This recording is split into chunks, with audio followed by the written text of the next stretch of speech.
ერთხელ ადამიანმა კითხვა დამისვა, რატომ არ ხსნის საპატრიარქო არქივებს, საიდუმლო ცოდნებს და რას ინახავს იქ? რა თქმა უნდა, შენახული ექნებათ საიდუმლო ცოდნები შავმაგიაზე, შავმაგებზე, რომ ეს ყველაფერი საფრთხის მომცველია. შენახული ექნებათ ძალით მოსილი ხატები, არტეფაქტები, ცოდნები, მაგრამ მოდით არტეფაქტებს შევეშვათ და ცოდნებზე გავაკეთოთ კონცენტრაცია. რა ცოდნები აქვთ დალუქული, რომელსაც არ ხსნიან? პასუხი არის მარტივი, მაგრამ სანამ პასუხს გავცემ, მოდი ჩვენს ისტორიას გადავხედოთ, ვინ ვართ ჩვენ და რა ისტორია გვაქვს ჩვენ. ამით მიხვდებით რა აქვთ შენახული იქ. საქართველოს ისეთი ისტორია აქვს, რის მიხედვითაც შეუძლებელია, რომ საქართველოში არ იყოს აღიარებული, რომ შავი მაგია უნდა ისჯებოდეს კანონით. უცნაურია, რომ არ არის შესაბამისი საავადმყოფოები, ვინც შავი მაგიისგან დაზარალდა, ვისაც შეპყრობა აქვს. ეს ყველაფერი არის ძალიან უცნაური საქართველოსთვის, იმიტომ რომ ჩვენი ისტორიიდან გამომდინარე,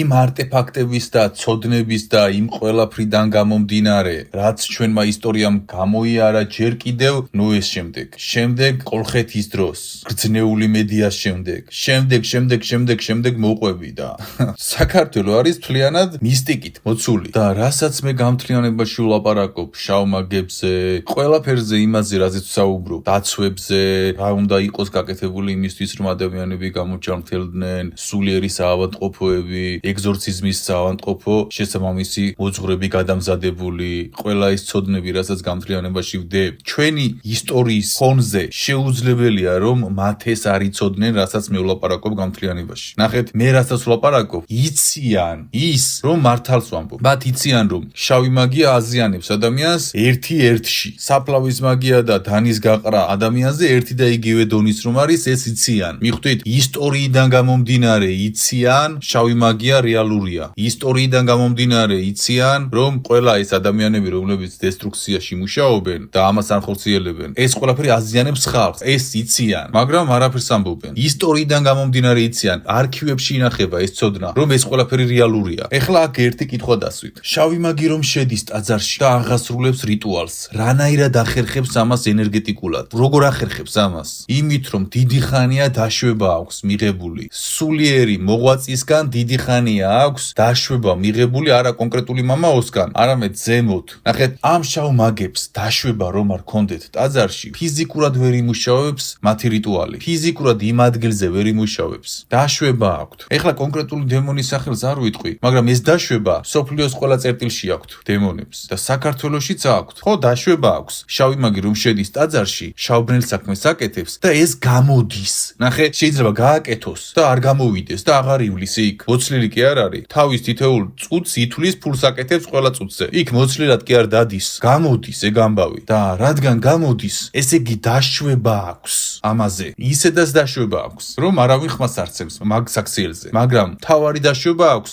სადღაც ზემოდან, დიდი ხნის წინ, რომელი კონტრაქტიც არ არის გაუქმებული. და რომელი დაშვებაც აქვთ იმ დემონის მიერ, მე არ მიყვარს სახელების დასახელება, რადგან არ ვაპიარებ დემონებს. ერთი არიან ყველანი, ერთი კურკლია ყველა. ეხლა ვიღაც იფიქრებს, არ გეშინია, ესე რომ მოიხსენიებ, რა მაქვს საშიში? ვისი უნდა მეშინოდეს? რომლებსაც მთელი ცხოვრება ჩემი შთანთქვა უნდათ და ვერ მშთანთქეს?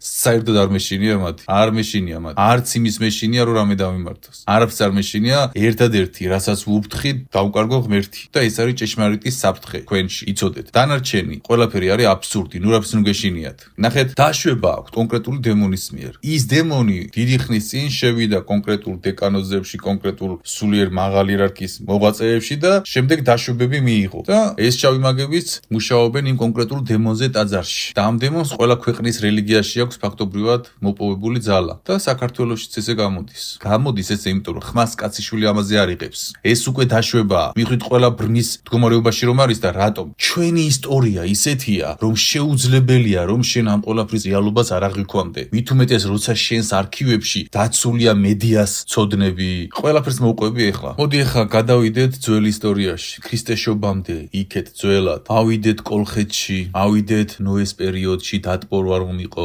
სოფლიო მასშტაბით. კოლხეთს გავცდეთ და მივიდეთ წყალდიდობის პერიოდში, როდესაც დედამიწა დაიტბორა. ორი სიტყვით რომ გითხრათ, გარკვეული ანგელოზები რომ აჯანყდნენ და დაქორწინდნენ ადამიანის შვილ ქალებზე, მათ გაუჩნდათ დევები, რადგან ეს კავშირი იყო ყოვლად მიუღებელი, სამყაროსეულად, ბიოლოგიურად. ამ ანგელოზ ანგელოზებმა შემოიტანეს შავი მაგია, ანუ სამყაროს კანონებით манипуლირება ისე, რომ ბინძური საქმეები განეხორციელებიათ. შემოიტანეს ძნეული, ის, მოკლედ, ეს ყველაფერი გაფურჩქნული იყო ამ დაცემული ანგელოზების მიერ. წარღვნის შემდეგ, რადგან ისინი უნდა გაიწმინდა, სხვანაირად ვერ გადარჩებოდა ადამიანი, ყველამ შეაფარა თავი სხვადასხვა წერტილებში, მათ შორის საქართველოში. საქართველოში თავი შეაფარა შავი მაგების, გრძნეულების, დევების, დაცემული ანგელოზების შვილებმა და ყველამ, ვისაც შეეძლო, დრუიდებმა, ქურუმებმა, ალქაჯებმა, უცნაურმა არსებმა, ნათელი შუქის არსებმაც და როგორები გადარჩნენ, იცით, საქართველოში, ვინ შეაფარა თავი, ვინც მოხერხებული, ცფიერი და ძლიერი იყო. წარღვნის დროს გადარჩა ყველაზე მზაკვარი, მოხერხებული და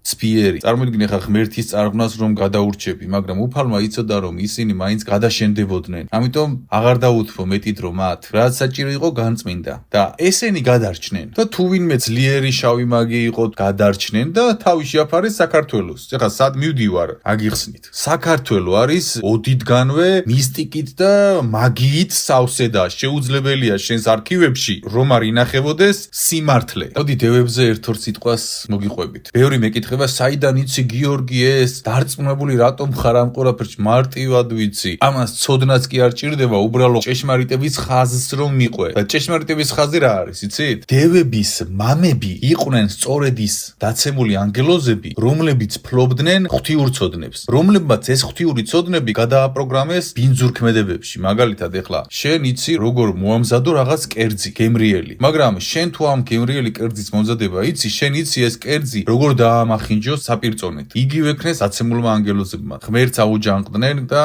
ბუნტი მოაწყვეს.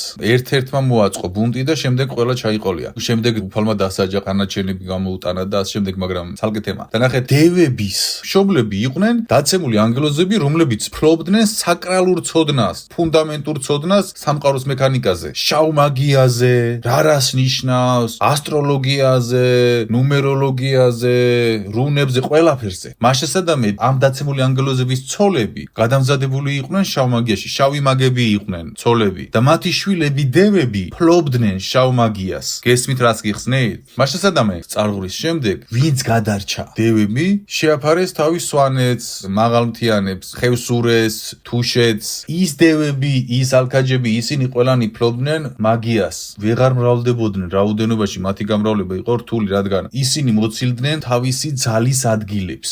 მათი მაგია, მათი ძალები ყველაფერთან ერთად იკვებებოდა ძალის ადგილებით და არა მარტო ძალის ადგილებით, მსხვერპლშეწირვებით, რიტუალებით. ამ ყველაფრით და წარღვნის შემდეგ მათ დაკარგეს ძალის ადგილების, შესაწირი ადგილები ადამიანების მსხვერპლად. ეს ყველაფერი ცივილიზაციები დაკარგეს და ვეღარავის ვეღარ წირავდნენ და ძალების დაკარგეს. შემდეგ ორთაობაში დაკარგეს ყველანაირი ცოდნები და ძალები დევებმა და მათ დარჩათ მხოლოდ უხეში ძალა და განუვითარებლობა. ვერც განავითარეს თავისი შვილები, ვერც აღზარდეს განვითარებისთვის კი არა, გადარჩენისთვის ცხოვრობდნენ, იმიტომ რომ იმდენად უმცირესობაში იყვნენ, რომ ტყეში იყვნენ გახიზნული. ადამიანი უფრო მეტი იყო. ამიტომ თავისი ცივილიზაცია დაკარგეს. ისინი ფლობდნენ შავ მაგიას. გარკვეული ნაწილი ადამიანებს ეხმარებოდა, რადგან გარკვეული მისტიური არსები არ იყვნენ ბნელები, არამედ იყო შუქის წარმომადგენლები. ეხმარებოდნენ ადამიანებს, ასწავლიდნენ. მაქედან გამომდინარე, ძალიან ბევრი ცოდნა დაგროვდა მაღალმთიან სვანეთში, თუშეთში, ხევსურეთში და შემდეგ ჩვენამდე მითების დონეზე მოვიდა. და ნახეთ, ყველა ის დაბალი არსი, რომელიც გადარჩა, ადამიანებთან ჰქონდათ კონფლიქტი, იმიტომ რომ ესენი ყოველთვის ცოცხლობდნენ ადამიანის სიცოცხლის ენერგიაზე. დაცემული ანგელოზის მთავარი წყარო სატანის და ბნელის არის სხვის ხარჯზე, რადგან ღმერთის ენერგიას არის მოცილებული. ღმერთისგან არის ჩაჭრილი და ამ სამყაროში ღმერთის ენერგიის გარდა ვერაფერი ვერ გამოკვებავს შენ. ღმერთის შექმნილია ყველაფერი და დაცემული სული, დაცემული ანგელოზი, ბნელი, ყველანი მოწყვეტილი არიან ღვთის ენერგიას. ვინ არის ღვთის ენერგიის ცენტრალური წყარო? ადამიანი. ამიტომ ადამიანებზე ნადირობდნენ, მსხვერპლშეწირვებს აკეთებდნენ, ამ ყველაფერს აკეთებდნენ, სოფლებიდან იტაცებდნენ ბავშვებს, იმას ამას და დიდი ბრძოლები მიდიოდა მაღალმთიან სოფლებში ამ არსებებთან და დაამარცხეს ადამიანებმა, რადგან ადამიანები ადვილად მრავლდებოდნენ, ბევრი იყვნენ, მათ კი ჰქონდათ ცოდნები, მაგრამ ესენი იყვნენ ემიგრანტები. აი, ეხლა დედამიწაზე რომ ჩამოფრინდეს 5 უცხოპლანეტელი. რაც არ უნდა ცოდნები და ძალები ჰქონდეთ, რაღაცაში მაინც მოუგებ, ბევრი ვართ. იგივე ხდებოდა. ასევე თავი შეაფარეს არა მარტო დევებმა, არამედ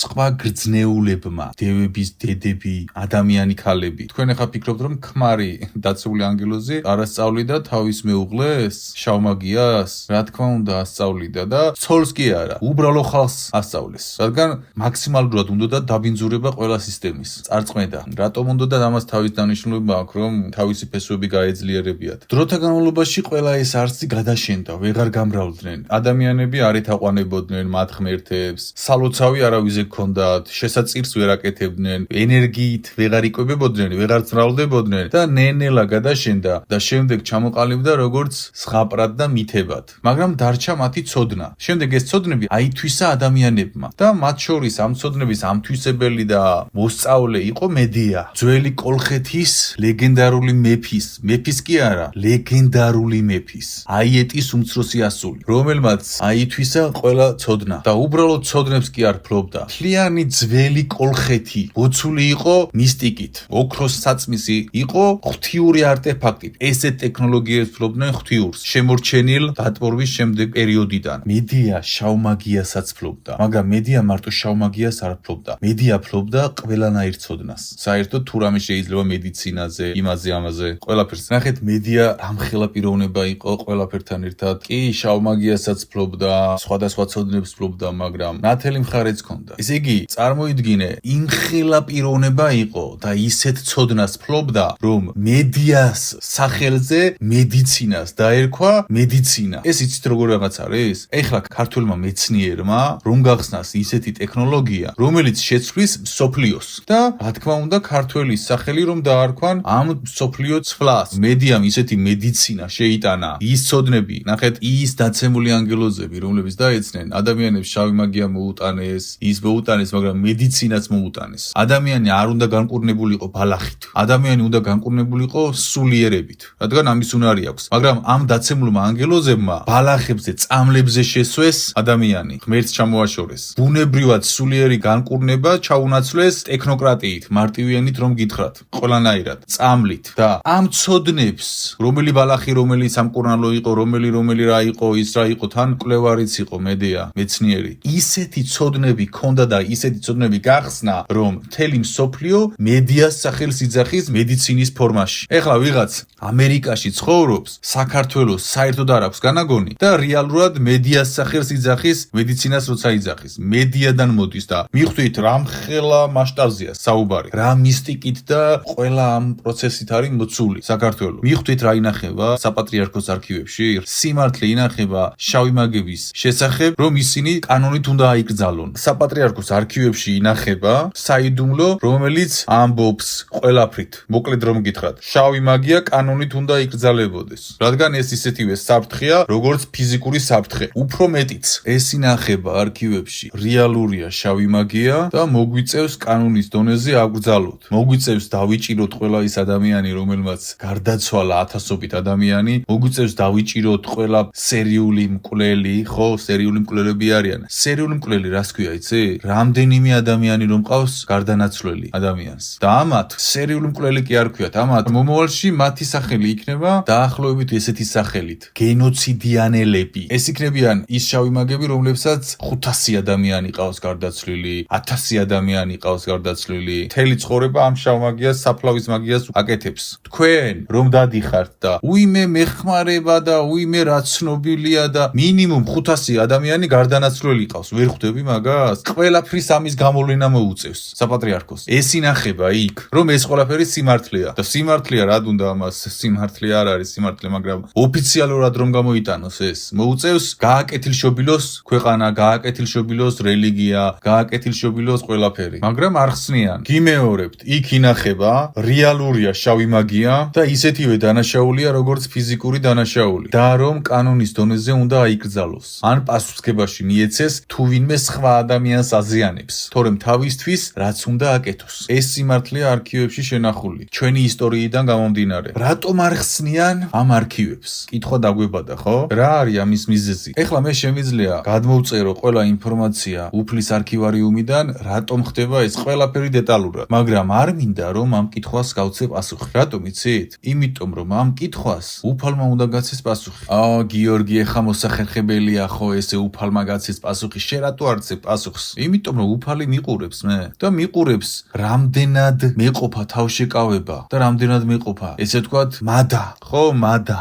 ცოდნას აქვს მადა და ცოდნას ისევე უნდა მიუდგე, როგორც საკვებს, დათმენით. უფალი გიყურებს და გეუბნება, შვილო, მოდი ჩემს არქივარიუმში, რაც გინდა წაიკითხე. და შენ თუ შეხვედი მის არქივარიუმში და ყველანაირი ცოდნა გამოფინე და უფალს არ ეკითხები, უფალო, ამ ცოდნაზე ვილაპარაკო თუ არა, იმ ცოდნაზე ვილაპარაკო თუ არა, შეგიძლია ვილაპარაკო, უფალი გეუბნება და გეტყვის, არ ვარ წინააღმდეგი, შვილო, რაზეც გინდა ვილაპარაკე. მაგრამ შენ თუ თავს იკავებ და უფალს ეუბნები, რომ უფალო, ამ კითხვას შენ უნდა გაცე პასუხი. თავმდაბალი ვიქნები. ყველა ცოდნას მე არ ვიტყვი, რაღაც ცოდნებს სჭირდება დრო. რატომ? იმიტომ რომ ის ადამიანები, ვინც უნდა გახსნას არქივი, ჯერ კიდევ ცოცხლები არიან და ჯერ კიდევ შანსი აქვთ ეზიარონ ღმერთს. მაგრამ სანამ ეს მოხდება, დღეს იცით როგორ არის რელიგიაში შავ მაგიასთან მიდგომა?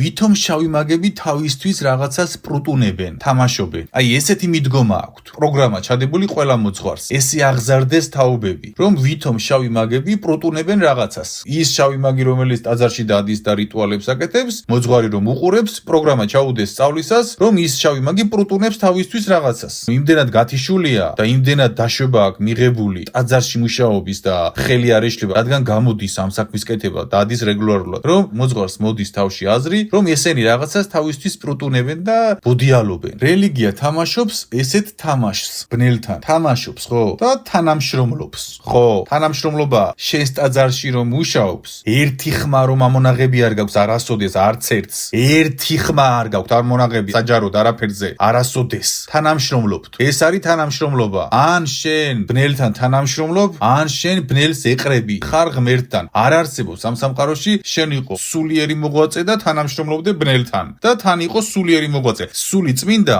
არ ეგუება არანაირ ხინჯს, ბნელს. და შენ რანაირად ეგუები ტაძარში მაგას? გიფიქრია მაგაზე? ან რელიგია რანაირად ეგუება შავ მაგიას ქვეყანაში? ყვავის კი არა, ბიბინებს. და მალე ისეთი რაღაც მოხდება, ალბათ გვერდით დაისვამენ, როგორც ზოგიერთი სულიერი მოღვაწე ვითომ ჭყალებში, აი ეხლა ამას წინად რომ იყო ქრისტეს დამცველი, იმის დამცველი და ეს რა კია, ტაროზე დავდე ნაშრომი და არ დაისვა გვერდით შავი მაგები და ეჭუკჭუკა. აი ეს გელოდება სავარაუდოდ მალე, რომ შავ მაგებს გვერდით დაისვამენ. რა თქმა უნდა, შავი მაგები ტაძრებშიც არიან, მოძღვრები. არიან. ეხლა ამას წინა გოგომ ისეთი სიგიჟე მომიყვა, მეთქი ვერ გავიგე. მარტივი ორი სიტყვით რომ გითხრათ, ორმა დედაომ და მოძღვარმა შვილგარდაცვლილი დედა დაიტოვეს და ცალკე ლოცულობდნენ მისთვის. სუიციდით დაამთავრა მისმა შვილმა სიცოცხლე. საინტერესოა, ამათ გამო ხო არ დაამთავრა? კიდე ეგეც საინტერესოა. მაგრამ ნახეთ, რომ გამოვკითხე, რა ლოცვებს გიკითხავ? კვირაში ორჯერ მიკითხავდნენ ლოცვებსო, მიბარებდნენო, მივდიოდიო მარტო როცა იყვნენ. არსებობს ისეთი რაღაც, დაიბაროს მოძღვარმა და ორმა დედაომ და მარტო როცა არიან. უკითხოს ლოცვები და ისეთი რაღაცები დამეწყო, ფეხზე ვეღარ ვდგებიო და დაშინებული იყო და დეტალები ვეღარ მოყვა. შეეშინდა და რომ გამოვკითხე მაინც დეტალურად რა ლოცვებს გიკითხავდნენ თქო. რა ვიცი, ესე მითხრესო, ჩემი შვილისთვის ლოცულობდნენო. მეო ცენტრში მომაქცევდნენო, გაუგება რაღაც ლოცვებს კითხულობდნენ. რა დუნდა მოხსენიებას, დედის იქ ყოფნა და საათობით ლოცვების კითხვა და მერე ეს ქალი ცუდად ხდება. ვისაც უკითხავენ ლოცვებს და კოშმარები ეწყება ცხოვრებაში, სიზმრებში, იმაში, ამაში. მიხვდით, რა ხდება? ეს კიდე არაფერია.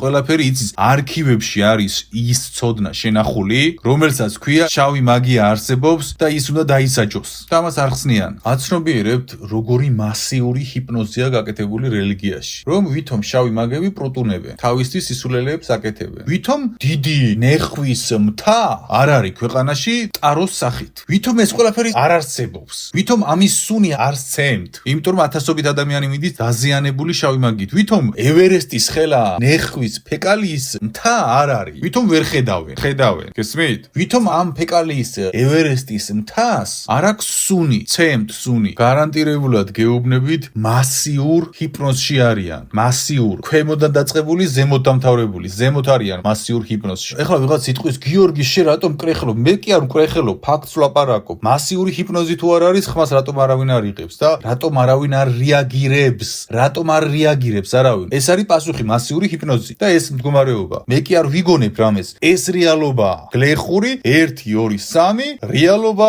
გამობრძანდი. ეს რეალობაა. იქიდან გამომდინარე რომ არქივებია დახურული და იქიდან გამომდინარე რომ ზემოთ საპატრიარქოს სათავე ამ ყველაფერზე არ ლაპარაკობს, მთლიანი მოძღვრების, აღზრდის, სწავლის, მოქმედების სტრუქტურა დაფუძნებულია ამაზე. ზემოდან მოდის ეს პროტოკოლები, რომ შავი მაგები თავისთვის რაღაცას პროტუნებენ და საერთოდ არც ეუბნებიან ამაზე რამეს. და თუ ეუბნებიან პროტოკოლებს უდებენ, რომ დაანებე კაცო მაგას თავი, ღმერთი მიხედავს, ღმერთი მიხედავს. რა მაინტერესებს? შავი მაგი რომ შენს ტაძარში მუშაობს და გულდაწყვეტილი სტიქაროსანი მოდის შენთან და გეუბნება, მოძღვარო ეს რა საკეთებსო და არ რეაგირებ. მაგას მიხედავს ღმერთი და თავშალი რომ არ ახურია, მაგას შენ უნდა მიხედო და შავ მაგს ღმერთმა უნდა მიხედოს? ანუ არჩევითი პოზიცია გაქვს? მოდი, თავშალს ვინც არ იხურავს, მასაც ღმერთმა მიხედოს. არა, მაგას შენ გინდა მიხედო და შავ მაგს ხელს არ ახლებ. თავშალი უნდა გეხუროთ ტაძარში. მაგას კი არ ვამბობ, ეს აუცილებელია. მაგას თავისი ფუნდამენტური დანიშნულება აქვს, მაგრამ სხვა რამეს ვლაპარაკობ, ხო? ანუ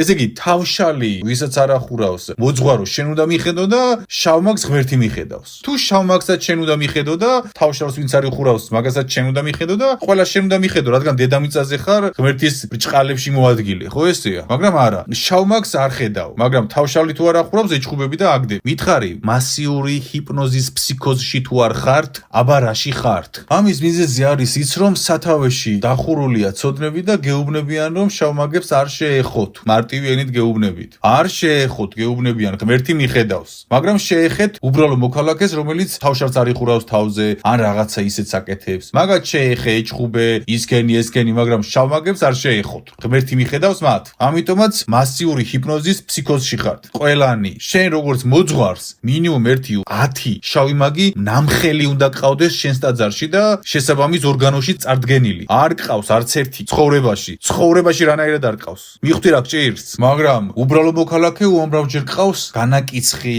იქვე, შენ არ ცხვენი, ეს ის და მე ღმერთთან რომ წარს დგები. ღმერთს ეტყვი, ღმერთო, მე სამართლიანად ვიცხოვრე, ამდენი ვილოცე, ამდენი ის. ბიჭო, რა ილოცე, რა გინდა? რა გინდა?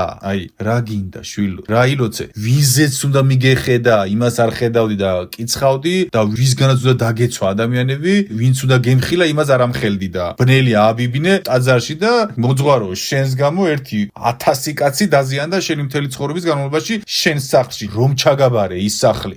შენ არ გინდა ამის გადახდა შენ სახლში რაც ხდებოდა? რაზეც არ რეაგირებდი? მომიტევე, მაგრამ მიდი ეხლა და გადაიხადე. და გაგიშვებენ კატორღაში. მარტივენით რომ გითხრა. არა ბიჭოს, ეხლა ღმერთთან გაგიშვებენ, ჩაგაბარებენ, ესე ვთქვათ, ღვთიურ სვეტებს. ღმერთს რისთვის ყავს? ანგელოზები ირგვლივ და მთელი ლაშქარი ანგელოზების და რატომ იცავს ღვთის სასუფეველს? მაგად განიცავს. ღმერთს აქვს ეს ამბავი მოწყობილი ზემოთ და შენ რატო არ აკეთებ იგივეს? შენ პირდაპირ შეუშვებ ბნელს. რა გინდა შენ სამოთხეში?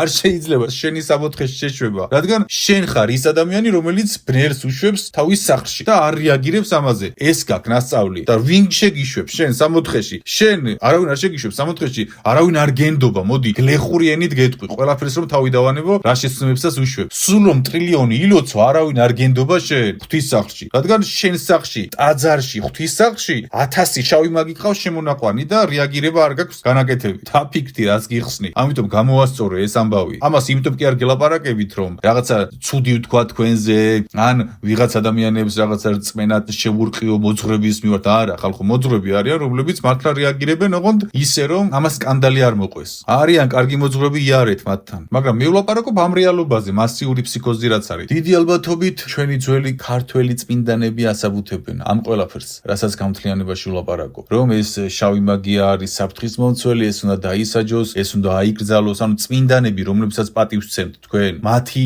საიდუმლო ჩანაწერები, პირადი ჩანაწერები, თქვენ რა გონიათ მამა გაბრიელის პირადი ჩანაწერები, სხვა წმინდანების პირადი ჩანაწერები, სად არის? ვის აქვს? ინახება, თუ რამეს ნახავს საპატრიარქო რომ საიდუმლო ცოდნა, ინახავს. თითქოს არც არსებულა. როცა მამა გაბრიელი მივიდოდა მათთან და რაღაცებს ლაპარაკს დაუწყებდა, ხო, ჯერჯერობით ესე შევინახოთ, ესე ვქნათ და მე უკვე გადალუქვა ცოდნის. ამიტომ მარტივი პასუხით გეუბნებით. საიდუმლო არქივებში ინახება ცოდნა, რომ შავი მაგია არის რეალურზე რეალური საფრთხე და რომ ის უნდა დაისაჯოს კანონით თუ სხვა ადამიანებს აზიანებენ. ამიტომ კითხვა თუ რატომ არ ხსნიან არქივებს, მე შემიძლია გარანტირებულად გავცე პასუხი. მაგრამ ამ კითხვის პასუხს, იქიდან გამომდინარე, რომ ის ადამიანები ცოცხლები არიან, ის მოძღვრები, ის დეკანოზები თუ ზემოთ იერარქია და ჯერ კიდევ აქვთ შანსი, აქედან გამომდინარე უფალს ვუთმობ ამ კითხვის პასუხს, მათ ვუთმობ ამ კითხვის პასუხს, მათ გაცენ ამ კითხვაზე პასუხი, რადგან მათი პასუხი უფრო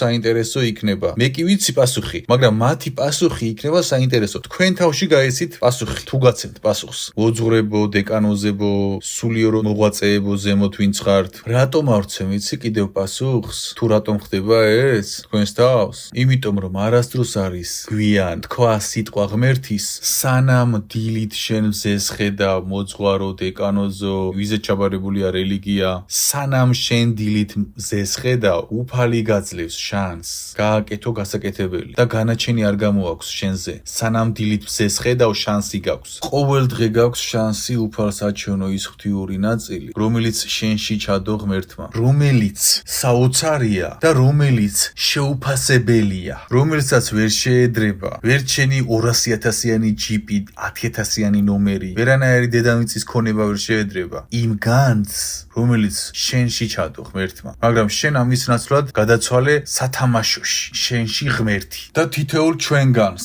სანამ შენ დილით მზეს ხედავ, გააქვს შანსი გამოასწორო შენი ცოდვები. მაგალითად, ადამიანი ფიქრობს, რომ გვიანია უკვე, ან კონკრეტული წაბილწული მოძღვარი ფიქრობს, რომ გვიანია უკვე ვეღარ გამოასწორებ ამას, ან ვიღაც დეკანოზი ფიქრობს, ან ზემოთ ფიქრობენ, რომ უკვე გვიანია, ჩვენ წავწყდით. იცის რომ წარწყდა. შენ ფიქრობ, რომ გვიანია შენთვის, რადგან უკვე ასაკში ხარ, ბევრი დრო გავიდა, დროც არ გეყოფა, წლები არ გეყოფა და შემდეგ ცდები და რატო? მაგალითად, შენ თუ დარჩენილი გაქვს სიცოცხლისთვის გარკვეული პერიოდი, სიცოცხლე მაგალითად 1 წელი, 10 წელი რა მნიშვნელობა აქვს? და შენ თუ დაიწყებ მონანიებას, შენ თუ დაიწყებ ღმერთის სიტყვის ლაპარაკს, ქმედებას, თუ იმ ყველაფერს გააკეთებ, რაც ღმერთს უნდა და შენ იცი ღმერთს რა უნდა. რატომ გონია, რომ ღმერთი არ მოგცემს სიცოცხლეს? იმაზე მეტს, ვიდრე დანიშნული გაქვს. რატომ ფიქრობ, რომ ღმერთი არ დაგიმატებს წლებს იმისთვის, რომ გამოასწორო შენი შეცდომა? თუ ფიქრობ, ეხლა ღმერთს ეს არ შეუძლია, გარანტირებულად შემიძლია ნებისმიერს დაუსაბუთო, რომ ღმერთს ეს შეუძლია ბიოლოგიით, კვანტური ფიზიკით, ღვთიური ენით, ყველაფრით. შემიძლია დაგისაბუთო, რომ ღმერთს შეუძლია წლები დაგიმატოს. შენ თუ ღმერთს აჩვენებ მონანიებას. აი რაღაც მაგალითს მოვიყვან. მაგალითად, ადამიანს უთხრეს, რომ შენ ამ წლებამდე იცხოვრებ და ადამიანი ბოროტებებში იყო და გადაწყვიტა ადამიანმა, რომ ვერ ჩავეტევი მე დროში, ვერ გამოასწორებ ამას. მაგრამ როგორც კი შენ მონანიებას იწყებ და როგორც კი შენ ღმერთის ქმედებებს, ბლა კი არა, ქმედებებს იწყებ, ღმერთი შემოდის შენში და ღმერთი შენში რომ შემოდის, შემოაქვს სიცოცხლეც. აღარ ცივდები, ჯანმრთელობა გიკეთილშობილდება, წლებიც გემატება და დროც გეძლევა მეტი რომ განახორციელო. შენ უფალმა უბრალოდ კი არ გაგიჩინა გულში იმედი რომ გამოასწორო რაღაც. უბრალო იმედი კი არ მოგცა გულში რომ ვერ ჩაეტიო. არა, სიცოცხლესაც გიმატებს, რომ ჩაეტიო დროში და განახორციელო. შენ თუ მას სთხოვ, სასულიერო პირების ყველა წარმომადგენელს მიმართავ, საქართველოს ყველა მოქალაქეს მიმართავ ასევე. რაც არ უნდა თვლიდე რომ შენ დროში ვერ ჩაეტევი, ან ვერ მოახერხებ ცოდვის გამოსყიდვას, ან სხვა რამეს, ეს არის აბსოლუტური სისულელე, რადგან შენ სანამ დილით მზეს ხედავ, საშუალება გაქვს გამოასწორო ყველაფერი. ღმერთს რომ სთხოვ, უფალო მომეცი ძალა, საშუალება გამოასწორო ჩემი შეცდომები და იწყებ მოქმედებას ღვთიურობაში. შენ რომ უთხარი უფალს, უფალო მომეცი საშუალება, რომ გამოასწორო, უფალი ეხლა ფიქრობს, რა მოგცეს ყველაზე კარგი, გიმატებს წლებს, რომ ჩაეტიო ამ დროში. შენ წლები კი არ გითხოვია ღმერთზე, ზოგადი თხოვნა გაუგზავნე ღმერთს, რომ მომეცი საშუალება გამოვსწორდე და ღმერთმა გამოგიგზავნა წლები სიცოცხლის დაგიმატა, რომ მეტი დრო მოგცეს, რომ გამოასწორო და რაც უფრო მიდიხარ ღმერთთან, მით უფრო გიმატებს წლებს. შენი ბედიც იცვლება, ვიცი ეს? შენი მონახაზები იცვლება, ყველაფერი გეცვლება. ამიტომ არასდროს არ არის გვიან მონანიებისთვის. მონანიება გაცნობიერება ქმედებით, გაცნობიერება ქმედებით, გაცნობიერება ქმედებით, მონანიება, გაცნობიერება კეთილშობილური ქმედებით, გაცნობიერება კეთილშობილური ქმედებით. და როცა შენ ამ ჯაჭვში ხარ, გაცნობიერება და გაცნობიერება რა გააკეთე, ცუდი რომ აღარ გააკეთო, მაგაზე ნაშრომი მაქვს და მიხვდები როგორ უნდა ქნა და ქმედება კეთილშობილური. შენ რომ ამ ორ მოქმედებას აკეთებ, ყოველ ამ ორ მოქმედებაში შენში შემოდის ღმერთი. შენი უჯრედები ღვთიური ენერგიით იმუხტება. შენი განწყობა, შინაგანი მდგომარეობა კეთილშობილდება, შენი ჰორმონალური მდგომარეობა კეთილშობილდება, კანი გიუმჯობესდება, სიცოცხლე გემატება, წლებს გიმატებს. ღმერთი ვერ ხვდები, რომ შენი მოქმედებები გამოასწორო, თუნდაც დარჩენილი გქონოდა 1 კვირა, დაგიმატებს 20 წელს. ვერ ხვდები მაგდენს? ვერ ხვდები რომ უფალს აქვს ამის ძალა? მაგას თუ ვერ ხვდები, აბა რას ხვდები, კაცო? შენ რომ ლაპარაკობ, უფალო გთხო, გამომასწორებინე ეს შეცდომები, მომეცი დრო, საშუალება მოახერხო ეს, შენ რომ თქვი მომეცი დრო, ამით კარები გაუღე უფალს და დაგიმატა 10 წელი. ვერ ხვდები? შენ რომ დროს ითხოვ, შენ რომ ითხოვ საშუალება მოგცეს გამოასწორო შენი შეცდომა, ეს ყველაფერი შენ უფალს ეუბნები, მოგცეს საუკეთესო ვარიანტი და მეტი ვარიანტი რა უნდა მოგცეს? უნდა მოგცეს დრო და გაძლევს სიცოცხლეს. აბა გონია ქრისტემ ისე გითხრა, რასაც იტყვი, მამა ყველაფერს შეგისრულებსო? ოღონდ ღმერთისას რასაც ითხოვ, აგისრულებს ყველაფერსო. ქრისტიანი თუ ხარ, ვერ გავიგე, აბა რისი გჯერა? ქრისტეს სიტყვის თუ არ გჯერა ერთ-ერთში. გააცნობიერე, არასდროს არის გვიან შენი ცოდვების გამოსყიდვის, ამიტომ დროს მოგცემს მეც, სიცოცხლეს დაგიმატებს, აზრებს მოგცემს, ოღონდ ღმერთისკენ იარე, ოღონდ გამოასწორე. ამიტომ რატომ არ ვლაპარაკობ, ეხლა დაუბრუნდები, ის გამოაკეთებენ ამას. იმიტომ რომ სანამ დილით მზეს ხედავ, მოძღვარო დეკანოზო თუ ვინც ხართ ზემოთ, შანსს გაძლევს ღმერთი, შანსს და მიხედე მაგ შანსს და ნუ ფიქრობ რომ გვიანია. ასევე საქართველოს ყველა მოქალაქეს მიმართავ, ნუ ფიქრობთ რომ თქვენი ცოდვების გამოსყიდვისთვის გვიანია. თავარია დაიწყე ეხლა და აქ. ამიტომ არასდროს არ არის გვიან ცოდვები გამოისყიდო. იქიდან გამომდინარე რომ ღმერთი დაგემატებს წლებს. თუ შენ აჩვენებ გულით შუქს, გულით შუქის სურვილს და მისკენ თუ დაიწყებ მოძრაობას. არასდროს არის გვიან ეზოთერიკოსებო, შავომაგებო, ნახევრად შავომაგებო. გონს მოეგეთ ტაროებს შეეშვით ამ ნუმეროლოგიებს, შეეშვით ამ ბრუნოლოგიებს, შეეშვით ამ ასტროლოგიებს. მოდი ამასაც გეტყვით, იმიტომ რომ ასტროლოგია ცალკეულად ცუდი არ არის, მაგრამ ასტროლოგია გეუბნება ესქენი ღმერთს არ უსმენ. ნახე, ღმერთი და სულიწმინდა შენში არ ეგუება სხვა ბატონებს. ხო, შენი ბატონია ტარო, შენი ბატონია ნუმეროლოგია, რადგან მას უსმენ. ამ ყველა გარე მექანიზმებს არ ყავთ თავისუფალი შვილები. ტაროს ყავს მონა, შენი ბატონია, ნუმეროლოგიას მონა, შენი ბატონია, ასტროლოგიას მონამ, შენი ბატონია, გეუბნება დღეს რა ქნა და რა ჭამო და რა სვა. ხვალდაზეგ. ღმერთი უნდა გეუბნებოდეს შენში სულიწმინდა ამას და შენ ფიქრობ სულიწმინდა დაჯდება ამ ფეკალიის გვერდით, ტაროლოგიის და იმის გვერდით შენში და იქნება მშვიდად. შეუმეცარო შენა, გლეხურად გეტყვი, შემართლა უმეცარო შენა. მეტი რა გიწოდო არ ვიცი. რა უმეცრებაში ხარ, მაინტერესებს მართლა რომ გადაზუთხული გაქვს ყველა წიგნი. რანაირად ფიქრობ სულიწმინდა და ტარო ერთად დაჯდება შენში შიგნით. რატო არ დაჯდება? იცი სულიწმინდა და ტარო ერთად და ეს გარე მექანიზმები შენში?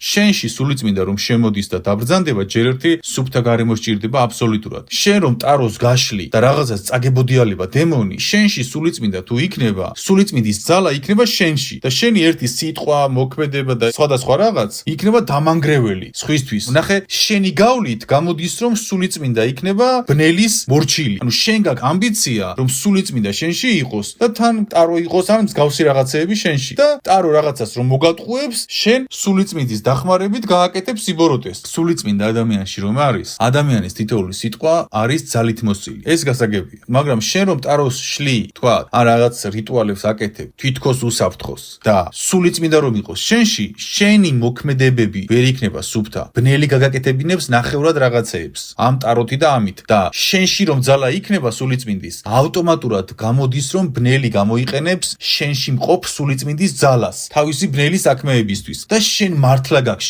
მართლა უვიცო იმის ამბიცია, შეურაცხყოფას კი არ გაყენებ. უვიცი ხარ, აი განათლებული უვიცი ხარ. მარტივად გეუბნები, განათლებული, ჩემზე მეტ წიგნ წაკითხული უვიცი ხარ. სიმართლეა ეს. და ნახე, შენ ფიქრობ რომ სულიწმინდა საშუალებას მიცემს ბინძურ არსთან ერთად გვერდით იყოს შენში, ჯერ აქედან დავიწყოთ და მერე შენ რაღაცეებს რომ მოგატყუებს ტაროში ან სხვა რიტუალში ბნელი, მერე შენში მყოფი სულიწმინდის ძალა განახორციელებს რაღაც გარე მოქმედებებს. შენში არ შემოვა სულიწმინდა, თითს არ შემოყოფს შენში სულიწმინდა, სანამ აბსოლუტურად არ გასუფთავდები. არ მოიშორებ ყველაფერ ამას. ამიტომ გონს მოეგე, ნუ ხარ წიგნიერ განათლებულ უვიცობაში და სიბნელეში. გამოდის და სულიერი მოღვაწე ვარ მე. რა სულიერი მოღვაწე ხარ შენ? ტაროს რომ შლი. რა შეგჭირდება ტარო? ვერ ხვდები შენში სულიწმინდა რომ შემოვა? ტაროს მათხოვრობა და ღრიტინი დემონზე მართლა ხო? ან მოდი ცოტა შენეულ ცრუ ენაზე ვიტყვი, შენში ცრუ რომ ცხოვრობს. რომ სამყაროს ველაპარაკები.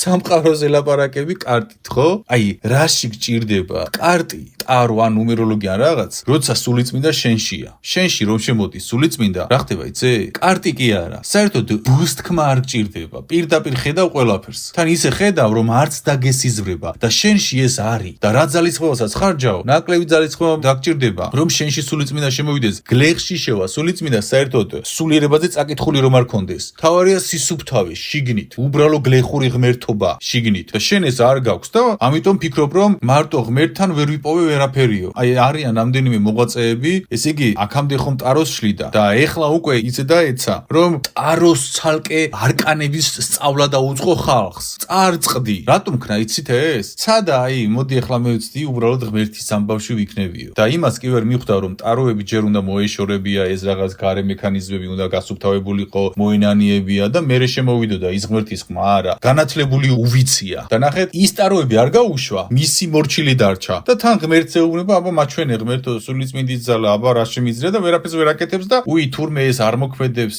ბოლომდე და ესეც უნდა ჩავრთო. ესეც ღვთიურის ნაწილია. განათლებულ უვიცობაში ხარ და გამოდი მაკედან. და იმისთვის რომ ძალით მოსილი გახდე, არ გჭირდება შენ რაღაც მაღალი სული იყო, ან ის იყო, ან ეს იყო. რა მაღალ სულზე მელაპარაკებით, კაც? შენ ეხლა ფიქრობ, რომ საქმე ჩემს მაღალ სულშია? მართლა ფიქრობ მაგ უვიცობას და ესე იგი შენ რას ფიქრობ? შენ ფიქრობ, რომ მე რა ცოდნებსაც ხსნი, ჩემი სული აკეთებს ამას? ან რაც შემიძლია. ნებისმიერ თქვენგანში დევს ეს. ამას აკეთებს სულიწმინდა და ღმერთი. არ არსებობს ზებუნებრივი მაღალი სული. ღმერთი აკეთებს ამას, ჩემი სული კი არა ცალკეულად. ღმერთი და ყველაში თქვენში დევს ერთი და იგივე ღმერთი. თუ ფიქრობ, რომ შენ თუ ფიქრობ, რომ აი მაგალითად გიორგი შენ ძალები გაქვს და მე ჩემი ძალები მაქვს და აღმჭირდება და შენ მეტი სულიერი ძალა გაქვს, შენ ფიქრობ, რომ ღმერთია უსამართლო. ვინც ფიქრობთ, რომ მე თქვენზე ძლიერი სული მაქვს, სულზე მაქვს საუბარი, სულზე. თქვენ ყველანი ფიქრობთ, რომ ღმერთი არის უსამართლო, გარანტირებულად. რატომ? იმიტომ რომ შენ ფიქრობ, რომ ღმერთმა მე მომცა, ესე ამირჩია, იცი რა მე გიორგის ავირჩევ, ეხა ეს კაი ბიჭია და დანარჩენები ნაკლებად მიყვარს. ანუ შენ ფიქრობ, რომ ღმერთს ეგოიზმი აქვს, ესეთი რომ მე მომცემს ბევრს, შენ დაგაკლებს და იმას დააკლებს. სერიოზულად? ყველას გაქვთ ერთი ძალები და ამ ძალას ქვია სულიწმინდის შემოშვება შენში, ღმერთის შემოშვება შენში. ამიტომ ეს მდგომარეობა მეგობრებო, ისტორიიდან გამომდინარე, საქართველოში მისტიკა და ეს ყველაფერი მოცული იყო და არის. საპატრიარქოს არქივებში ინახება ის ცოდნა, რომ ეს ყველაფერი რეალურია და ნახეთ რამხელა დამანგრეველი ეფექტი აქვს ამას. ამ საიდუმლოს დაფარვით და ამ ყველაფერზე ხელის დაფარვით მარტო მოძღვრები კი არ ზიანდებიან, მარტო ადამიანები კი არ ზიანდებიან, სულიერი მოღვაწეები, რომლებიც ღმერთთან უნდა ყოფილიყვნენ. ხო, ის ტაროს ვინც შლის, ისინი, რომლებიც აღწერე შავმაგიაში არ არიან, მაგრამ ავტომატურად შავმაგიაში არიან. ვინც აღწერე, ისინი ყველა უნდა იყოს სუფთა და სათავეში საპატრიარქოს რომ ეთქვა დიდი ხნის წინ, სათქმელი. ეს კი არ გამოვიდოდა და სვეცკად კი არ ილაპარაკებდა. მე ტაროს შვლი და სუფთა ვარ და მართლა გონია თავი სუფთა. შავმაგებზე არ ვლაპარაკობ, რომლებიც იციან რომ ტარო შავის არის. მე ამასშვები კი ვეღარ გამოვა. ამაყად. მასშიც ნამხელი იქნება ბნელი, აღარ იზამს ამას. თავადაც მიხვდება სიმართლეს. მიხვდი? ამიტომ ერთი მახინჩი საიდუმლოს დახურვით და დამალვით მთელი ერი არის წარწყმედილი და სულიერი მოღვაწეებიც წარწყდნენ. დღეს გარანტირებულად გეუბნებით. სულიერი მოღვაწეების 95% წარწყმედილია. რელიგიის მიღმა ვლაპარაკობ. რელიგიის მიღმა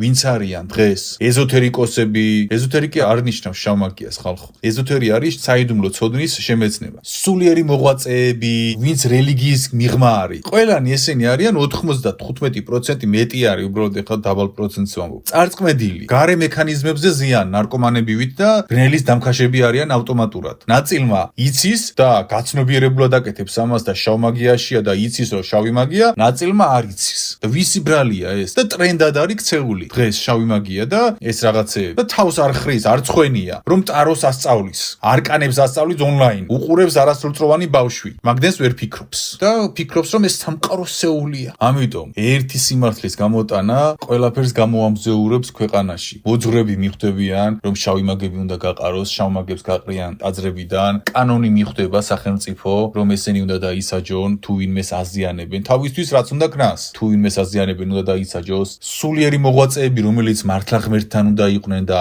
ტაროს შლიან და არ არიან შავმაგიაში, მაგრამ ავტომატურად შავმაგია ნოსტალგიაში არიან, ესენი მიხვდებიან, რომ ეს არ უნდა ქნან და გასუფთავდებიან და სულიწმინდები შემოვა მათში და მე ამას კი არ იბლუკუნებენ რაღაცეებს, რომ ბლუკუნებენ. რას ბლუკუნებთ? ჯერ ეგ კიდე საკითხია. რას ბლუკუნებთ იცით მაინც? ვერ ლაპარაკობს თქვენში სულიწმინდა. რანაირად ლაპარაკებს შენში სულიწმინდას რა უნდა? როცა ტაროსშლი, აი, როცა უსმენ ბნელს რა უნდა შენში სულიწმინდას. და ესე განათლებულ უმეცრებაში ხარ და ესენიც გამოჯამრთელდებიან. ამათი გამოჯამრთელება ათასობით ადამიანს გამოაჯამრთელებს. ერთი მზის შუქზე გამოტანა სიბნელის გამოაჯამრთელებს თელერს. მაგრამ ამას არ აკეთებენ. ამიტომ ღმერთს მივანდობ ამ ყველაფრის პასუხს, რატომ არ ხსნით არქივებს? ღმერთს მივანდობ თქვენს გულებს, თქვენი გამოსწორების მდგომარეობებს და თქვენს ხელშია თქვენი სული და ღმერთი მიხედავს ყველაფერს. ადრე თუ გვიან ყველაფერი გამოვა მზის გულზე. თავარია ვინ დარჩება მზის გულზე და ვინ დარჩება ბნელეთში. თავარი ის კი არ არის შენ დღეს ვინ გცემს პატივს როგორც მოძღვარს, ვინ გეთაყვანება, რა ფული გაქვს თუ კარგად ცხოვრობ. ფაფუ სიზმარი, თავარია ვინ დარჩება მზის გულზე. ამიტომ ყველას გისურვებთ მზის გულზე ყოფნას. ყველას გისურვებთ ბოლოს მზის გულზე ყოფნას. დაგლოცოთ უფალმა, დალოცვილი იყოს საქართველო, შუქით ივსოს ქვეყანა ქართველთ გულნი, აღივსოს ღვთისმადლით თქვენი გულები, განათდით, განსხივოსნდით, განბრწყინდით, განაბრწყინე უფალო საქართველო. ამინ, ამინ, ამინ.